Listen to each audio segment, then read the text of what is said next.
Ukraine के राष्ट्रपति Zelensky ने दावा किया है कि रूस डोनबास इलाके में एक बेहद शक्तिशाली हमला करने के लिए अपनी सेना को इकट्ठा कर रहा है।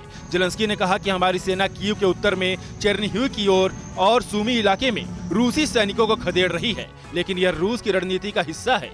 रूसी सेना डोनबास, मारियोपोल और खार्किव में शक्तिशाली हमलों के लिए संसाधन जुटा रही है।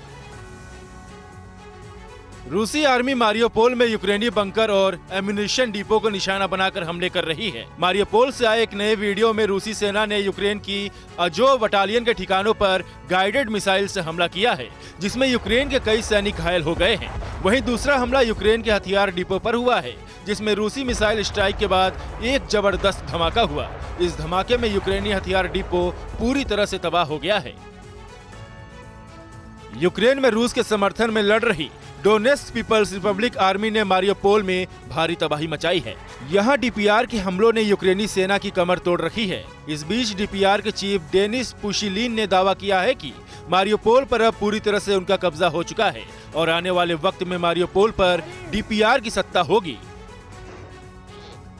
रूसी सेना ने मारियोपोल के बाहरी इलाके में यूक्रेनी सैनिकों के सरेंडर का दावा किया है और एक वीडियो भी जारी किया है, जिसमें रूसी सेना के जवानों ने 10 यूक्रेनी सैनिकों के हाथों को रस्सियों से बांध रखा है और इन्हें रशियन ठिकानों की ओर ले जा रहे हैं। दरअसल मारियोपोल और उसके आसपास के इलाकों में रूसी सेना ने भयंकर हमले किए हैं। यहाँ के ज्यादातर इलाकों पर रूसी कब्जा हो चुका है।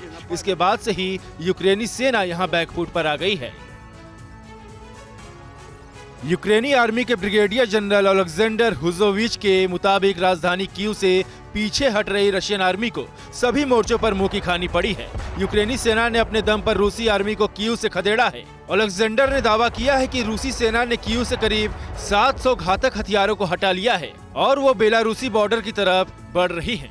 ओलेक्जेंडर के मुताबिक कीव के आसपास अभी भी रूस के काफी सैनिक मौजूद हैं, जो गंभीर नुकसान पहुंचा सकते हैं। राजधानी कीव में रूसी हमलों के बाद भारी तबाही हुई है। टीवी9 भारतवर्ष की टीम कीव के सबसे बड़े मॉल में पहुंची। मॉल पर रूसी मिसाइल गिरने की वजह से यहां सब कुछ तहस नहस हो गया है। टीवी9 भारतवर्ष की संवाददाता सुमेरा खान ने यूक्रेन में रूसी तबाही की तस्वीरें दिखाई। सब कुछ पूरी तरह से टूट चुका है, जगह जगह शीशा गिरा हुआ है, मलबा दिखाई दे रहा है और अभी भी यहाँ से मलबे को हटाने का काम जारी है। यूक्रेन में कीव से लेकर खार्किव तक दोनों सेनाओं के बीच आर पार की जंग चल रही है। रशियन हमले के जवाब में यूक्रेनी आर्मी ने अपना काउंटर अटैक तेज कर दिया है। इसी कड़ी में यूक्रेनी फौज ने रूस के एक फ्यूल टैंक पर अटैक किया है। यूक्रेनी हमले के बाद रूसी फ्यूल टैंक में भीषण आग लग गई, जिसके बाद एक जोरदार धमाका हुआ, जिसमें रशियन फ्यूल टैंक पूरी तरह से तबाह हो गया है। यूक्रेन के चेर्निहिव शहर के मेयर ने दावा किया है कि रूसी सेना ने यहां हमलों को पहले से और तेज कर दिया है, जबकि दोनों देशों की बातचीत में रूसी प्रतिनिधिमंडल ने चेर्निहिव पर हमले कम करने का दावा किया था। चेर्निहिव के मेयर व्लादिस्लाव के मुताबिक एक दिन पहले हुए रशियन बमबारी में करीब 20 यूक्रेनी गंभीर रूप से घायल हुए हैं, जबकि शहर की कई इमारतों को भारी नुकसान पहुंचा है। जंग के शुरुआती हफ्तों में ही रूसी सेना ने यूक्रेन के चेर्नोबिल न्यूक्लियर पावर प्लांट पर कब्जा कर लिया था, लेकिन अब यहां मौजूद रूसी जवानों की हालत खराब होने लगी है। रूस के सैनिक रेडिएशन की वजह से बीमार पड़ रहे हैं और न्यूक्लियर प्लांट को छोड़कर जा रहे हैं। करीब 20 दिन पहले ही न्यूक्लियर प्लांट में डीजल लगभग खत्म होने के कगार पर था, जिसके बाद से रेडिएशन कूलिंग मशीन करीब बंद होने वाली थी। परवाह देश की, सोमवार से शुक्रवार रात 10 बजे टीवी9 भारतवर्ष पर।